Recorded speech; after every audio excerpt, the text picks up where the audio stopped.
Welcome to our channel. Today we how to restore AMD drivers using AMD Cleanup Utility, detailed guide step by step clearly.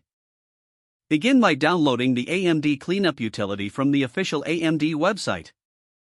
Locate the downloaded file in your computer's Downloads folder. Right-click on the file and select Run as Administrator to ensure it has the necessary permissions. A user account control prompt may appear. Click Yes to proceed. Once the utility opens, you will see a warning about deleting all AMD driver entries. Read the warnings carefully to understand the implications of this action. When you are ready, click the AMD Cleanup Utility button to start the process. The utility will begin scanning your system for installed AMD drivers. This process may take a few moments, so be patient. After the scan is complete, the utility will display a list of detected AMD drivers. Click the Clean button to remove all detected drivers. The cleanup process will now begin, and you will see progress indicators. Once the cleanup is finished, the utility will prompt you to restart your computer.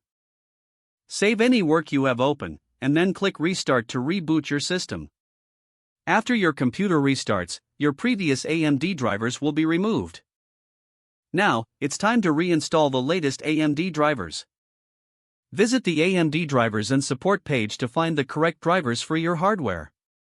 Select your graphics card model and operating system. Download the most recent driver package available for your setup. Once the download is complete, locate the file and double-click it to begin the installation.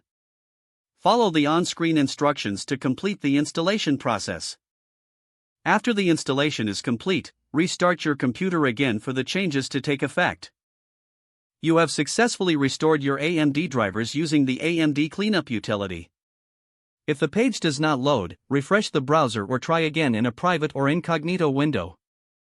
Make sure you are using the correct email address, then retype it carefully to avoid small typos. If your password is not accepted, use the reset option and create a new strong password you can remember. Check your spam folder for verification or security emails, then complete any requested confirmation steps. Don't forget to like this video and subscribe to our channel for more step-by-step tech guides.